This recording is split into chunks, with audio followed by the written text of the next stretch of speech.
Emmanuel Guidibi, c'est de lui qu'on peut parler.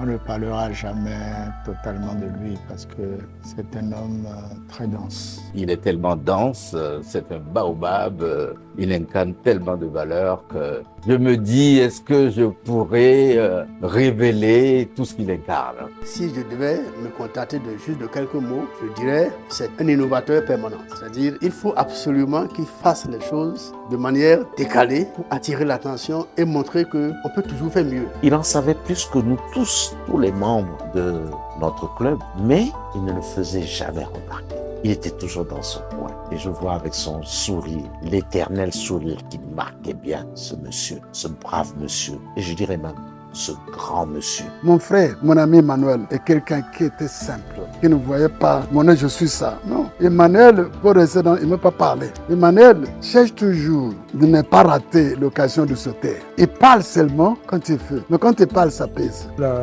vérité, Emmanuel a été pour moi plus qu'un beau frère.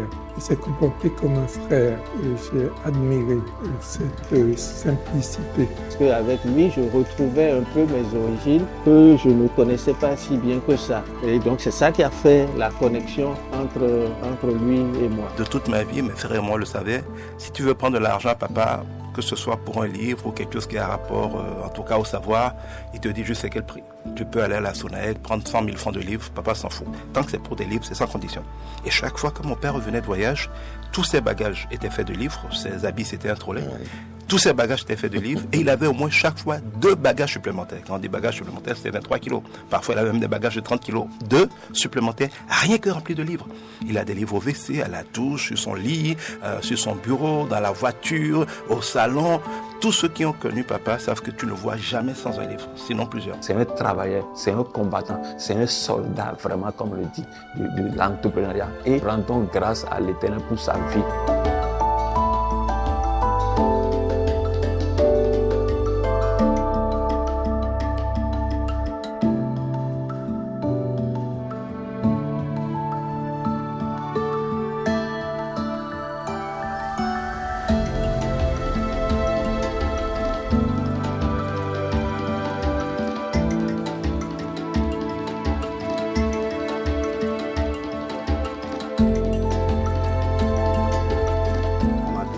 Vraiment ensemble, l'enfance, dans le même quartier, Misset, à Savalou. Au coup primaire, c'était pas aussi clair, mais à partir du lycée Béhanzin, au début des années 60, dans les 63, 64, 62, petit à petit, on s'est regroupé. Alors quand je dis on, c'est un petit groupe, donc je dis de jeunes. Et il s'est fait que, issus de la même famille, du même quartier, de familles proches, on s'est retrouvés au lycée Béhanzin. Évidemment, cela resserre les liens, cela vous amène à vous organiser ensemble parce que vous avez les mêmes problèmes, vous avez les mêmes défis, les mêmes appréciations des choses parce que vous venez du même endroit et c'est comme ça qu'on a pu vraiment se connaître qu'à partir vraiment du lycée. Quand on s'est rencontrés au lycée Béhanzin en 1963-64, il était un élève travailleur, discipliné, très calme d'ailleurs, n'était pas un footballeur comme moi ou moi on me trouvait un peu partout.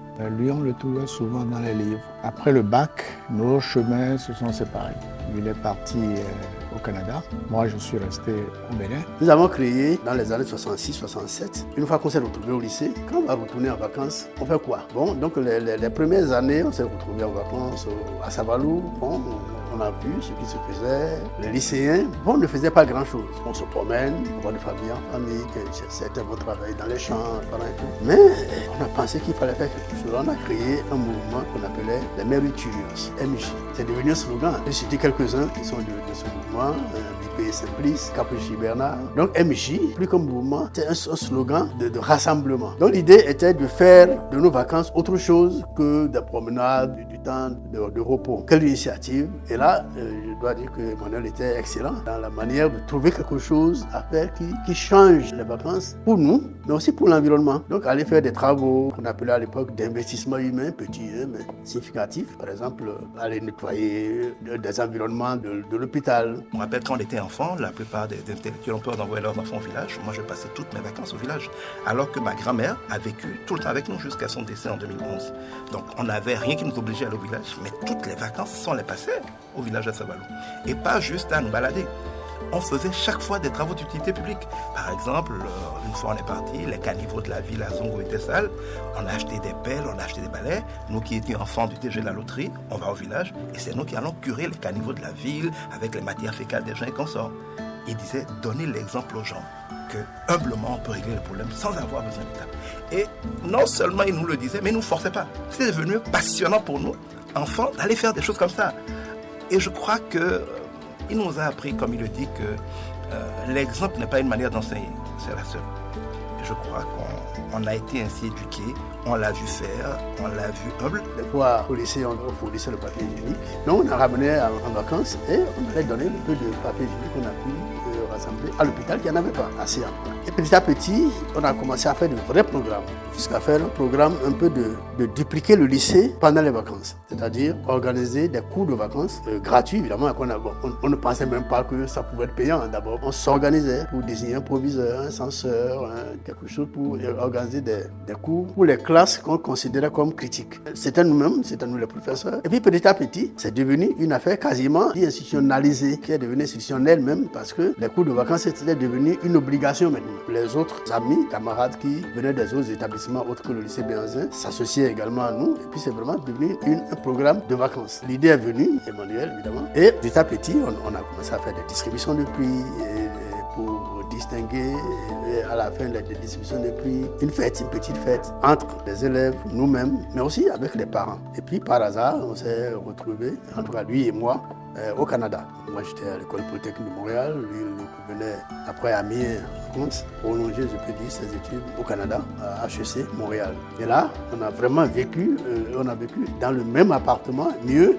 On a partagé la même chambre, dans le même appartement, avec chacun son petit lit. Et donc là, vraiment, ça a été la proximité totale. Alors, il y a une chose que, au-delà de tout ce que j'ai dit, on retient quand on a été aussi proche. Je ne l'ai jamais vu fâché. Je ne l'ai jamais vu se fâcher à propos de quoi que ce soit. C'est pas qu'il était toujours content. C'est pas de la béatitude niaiseuse, hein, pas du tout. Au contraire, très affûté, mais se fâcher, on devient vraiment nerveux, puis on bouscule tout, ou on lance des mots. Je n'ai jamais vu Emmanuel fâché. Quand deux jeunes gens habitent, comme on a habité là, qu'on a vécu, il a fait le sujet de se bouder, de temps en temps se remettre en cause, de discuter. On discutait plus. En fait, on ne discutait jamais. On discutait souvent. On n'était pas toujours d'accord sur les choses. Et sans être polémiqueur spécifique, disons obstiné, il aimait amener à parler, à échanger pour tester vos idées et les siennes. Quand il a des idées, il a besoin de frotter ça contre quelque chose d'autre pour s'assurer que lui-même, se rassurer que oui, il a raison. Parce que quand quelqu'un d'autre défie vos challenges, on dirait aujourd'hui, vos idées, votre vision, ça vous donne l'occasion vous-même de tester sa validité et sa solidité. Il aimait ça. Emmanuel, qui a fait ses études au Canada, il était rompu dans les questions de management, d'entrepreneuriat et de gouvernance en général. Donc, il a appliqué tous ces concepts-là à la loterie nationale et il a eu de résultats extraordinaires à l'époque. Et certainement, je pense que son envie de changer d'altitude l'a amené à quitter la loterie nationale. C'est plutôt rare ces années-là de quitter comme ça une entreprise qui marche. Et il a créé Afrique Conseil.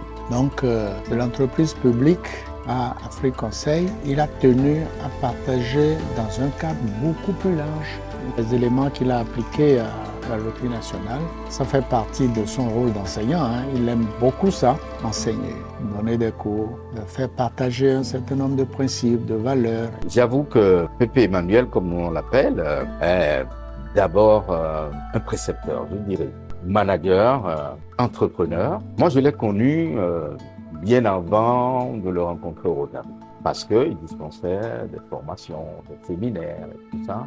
Il avait une passion vraiment à transmettre son enseignement. Et on n'était jamais ennuyé à l'écouter parce que, bon, il avait cet art de communiquer, de transmettre, et on n'est jamais ennuyé à l'écouter, à le suivre. Parce que, bon, il y avait des exemples qu'il tirait, soit de son vécu personnel ou des ouvrages. Il avait toujours des citations et tout ça. Donc, franchement, je pense qu'il a marqué son entourage par cet art, le marketing, le management, tout ça. C'était ses spécialités. Il enseignait à l'université. malgré ses occupations de directeur général, et bien avant de directeur peut-être commercial et financier à la Loterie nationale, parce que bon, il y a séjourné longtemps, il trouvait le temps pour cela. Et ce que j'admire en fait chez l'homme, la simplicité. Pourtant c'est un homme très important, mais qui n'a pas joué les gros bras, qui n'a pas fait du bruit non plus, mais qui, dans l'humilité, a marqué, vraiment, il a marqué de manière admirable son temps et son séjour parmi nous. Un séjour qui a été peut-être court pour nous, mais c'était le plan de Dieu, je suppose, mais qui a été bien rempli. Et je crois que d'autres personnes mieux que moi pourraient parler davantage et plus longuement, mais je tiens à souligner ces petites choses-là, cette humilité de l'homme. Et ça, c'est extrêmement... Et vous savez aussi, il y a des principes, et des principes qui ne sont pas des principes pour la forme. Et c'est de quoi il parle. L'homme qui parle de la gestion du temps. C'est une notion extrêmement importante. Cette notion est si importante qu'à l'époque, le chef de l'État lui-même a invité Emmanuel à venir tenir des conférences et des formations au niveau du gouvernement, au palais. Vous pourrez vous informer. Tellement le chef de l'État à l'époque a apprécié les notions de gestion de temps que cet homme avait développées. C'est quelqu'un de très disponible, votre papa. Très disponible et généreux et aidant. J'ai eu une importante difficulté dans laquelle je ne veux pas rentrer dans les détails. J'ai eu une importante difficulté avec les cousins à Savalou. Et si j'ai pu m'en dépêtrer et sortir de là vraiment avec panache, je le dois à Emmanuel Boubibou, qui s'est montré d'une disponibilité totale et d'une grande générosité envers moi. Il a pris l'affaire en main et il a négocié ça en mes lieux et places jusqu'à l'aboutissement total et heureux du problème.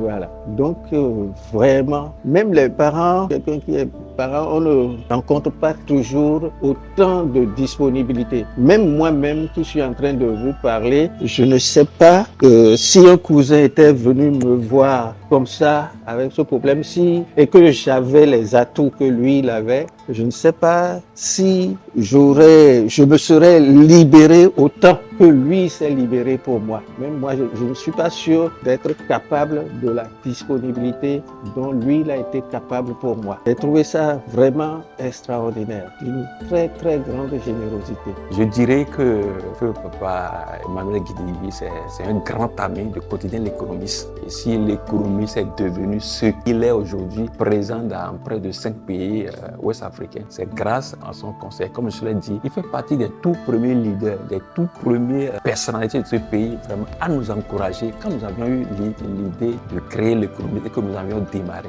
Dans tout projet, les débuts, c'est vraiment difficile. En 2012, nous avions créé l'économie, qui est le tout premier quotidien économique béninois. Et dans la sous-région, vraiment, c'était une audace.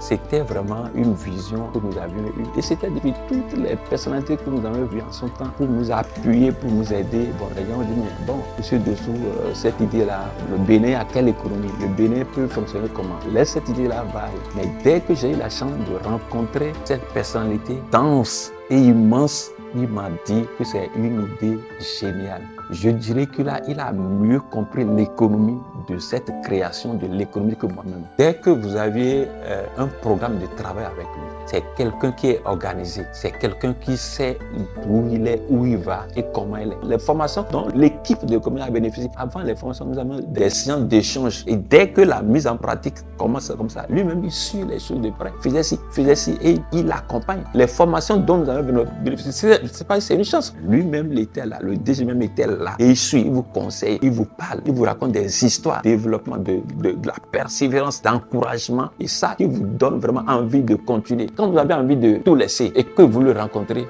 vous êtes obligé de continuer. Et ça, c'est important. Contre les difficultés qu'il y avait à l'époque, il a quand même pu créer la Jeune Chambre internationale, qui aujourd'hui partage les mêmes valeurs que le Rotary, le leadership, l'entrepreneuriat des jeunes et tout le reste, former les jeunes. Il a brisé des tabous parce que le club Cotonou Lagune, auquel il appartenait, était un club, bon, excuse-moi le terme, de vieux. Et à l'époque, on n'y acceptait pas de membres féminins. Il a posé le tabou et il a quand même proposé une dame, une amie, qui a été cooptée comme femme. Donc c'est une question d'audace. Parce que, bon, tous ces anciens-là ne voulaient pas que la gente y entre et tout. Donc, ça a permis à celle-là qui a été cooptée après de recruter beaucoup d'amis, ce qui fait qu'aujourd'hui, nous avons des membres de cette féminin. Et donc, le concept que nous avons aujourd'hui au Rotary, qu'est le DEI, diversité et inclusion, équité, était déjà appliqué. Donc, c'est un visionnaire. C'est un visionnaire.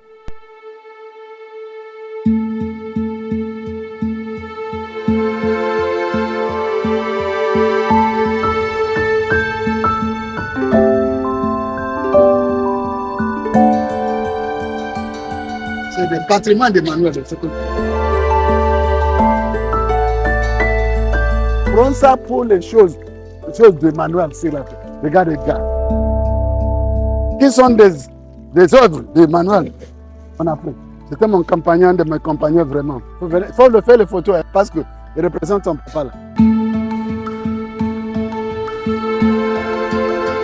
Et c'est ça, Edgar, que je voulais que vous voyiez pour Emmanuel. C'est des choses qu'il était vraiment content. Avec ce système intégré avec Emmanuel, on produit plus, mieux avec moi. Et c'est ça. Donc, les gens n'ont pas compris la vision d'Emmanuel au niveau de ce là-bas. Donc, c'est ce qu'on a mis ça. C'est une chose qu'il était content. Parce qu'il parle, les gens ne comprennent pas. Là, c'est ce que ton papa revient là. Voilà, etc. Il y a l'éolienne, l'énergie. On a les plus grands biogaz de l'Afrique, 1400 mètres cubes de gaz. Comme pour la cuisine, pour l'énergie, pour le groupe électrogène. Que les gens voient de l'autre côté d'Emmanuel qu'ils ne connaissent pas.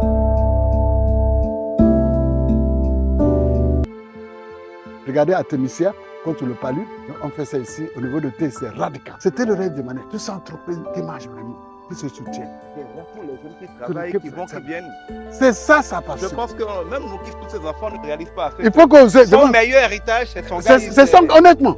Son gars, ce n'est pas les choses là-bas. Je pense que mon frère, mon ami Emmanuel, il serait fier. Ce qu'il a semé, ce qu'on a semé ensemble, ça commence à partir. Maintenant, on va aller partout dans le monde. En tant que scientifique, Emmanuel, économiste, je connais que la force capital environnemental du sol, c'est énorme. Avec la science biotechnologie, on peut le déverrouiller. Avec Emmanuel, au niveau de gestionnaire, au niveau de ça, ensemble pour le mener.